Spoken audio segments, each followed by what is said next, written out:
Bonjour à tous, on commence cette revue de presse en France avec la nouvelle qui a secoué la Ligue 1 hier. Après 10 ans passés sur le banc du SCO d'Angers, Stéphane Moulin a annoncé son départ du club en fin de saison. Une information qui fait la une du Courrier de l'Ouest ce matin qui rend hommage à l'entraîneur emblématique du SCO. J'ai décidé d'arrêter en fin de saison. J'ai ressenti cette saison comme difficile et éprouvante, a-t-il déclaré devant la presse. Cela fait quelques temps que je vis avec. Cela va permettre au club de préparer sereinement la saison prochaine. C'est ma décision.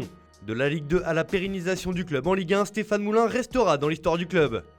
On reste en France avec la une de l'équipe qui se projette sur le match de l'équipe de France demain face au Kazakhstan dans le cadre des qualifications au Mondial 2022.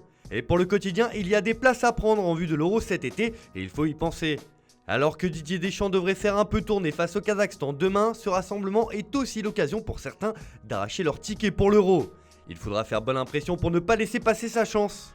Bien sûr, il y en a un qui y sera, c'est évidemment Kylian Mbappé. Le joueur du PSG s'affiche dans les pages intérieures du journal Le Parisien. En effet, le champion du monde avait l'intention de participer aux Jeux Olympiques l'année dernière, mais avec le report de la compétition, l'attaquant a plutôt en ligne de mire les Olympiades de 2024 en France. Un objectif élevé auquel Mbappé ne veut pas renoncer et compte bien participer pour faire briller la France. On file en Angleterre où c'est l'actualité d'un Français qui fait la couverture du Daily Telegraph ce matin.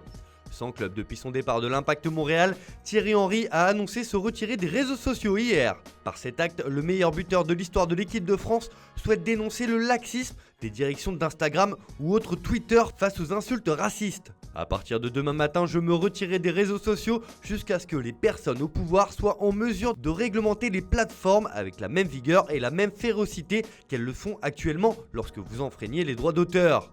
Une prise d'opposition forte qui ne passe pas inaperçue. On prend la direction de l'Espagne pour ouvrir une grande page mercato dans cette revue de presse. Comme souvent ces dernières semaines, c'est l'actualité du Real Madrid qui fait les gros titres. Plutôt sage sur les deux derniers mercatos, le club merengue veut frapper fort l'été prochain. Comme l'annonce Marca sur sa une, les deux prochaines stars galactiques que vise le club sont Kylian Mbappé et Erling Haaland. Rien de nouveau jusqu'ici, sauf que le journal local rapporte que la Casablanca veut recruter les deux joueurs cet été. Jusqu'ici, on évoquait une offensive pour Haaland cet été et une arrivée du Français en 2022, gratuitement, du moins dans les rêves des Madrilènes. Mais Florentino Pérez souhaite réunir les deux joueurs dès le mois de juillet. Une double opération qui dépasserait considérablement les 300 millions d'euros, mais qu'au sein du club, on pense être en mesure de réaliser. L'été s'annonce chaud à Madrid.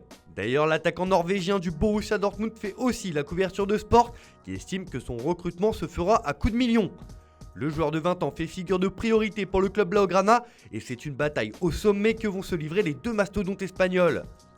Mais ils ne seront pas seuls dans ce dossier puisque comme l'indique le journal catalan, Manchester City, le Bayern Munich, Manchester United et Chelsea sont aussi sur les rangs pour recruter la nouvelle star de demain et des offres très élevées pourraient être formulées lors du prochain mercato estival.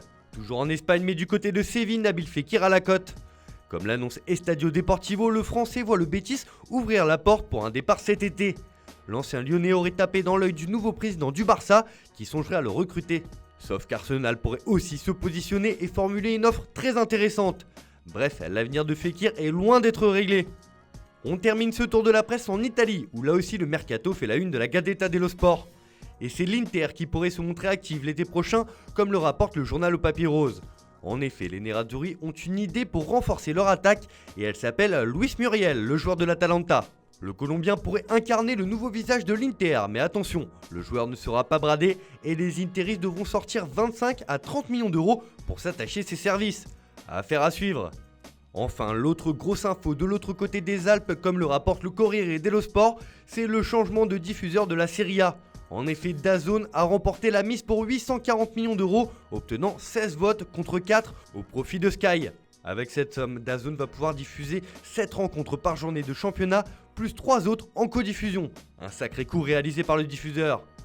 Voilà, c'est tout pour ce matin, bonne journée à tous, on se retrouve dès demain pour une nouvelle vidéo sur Foot Mercato.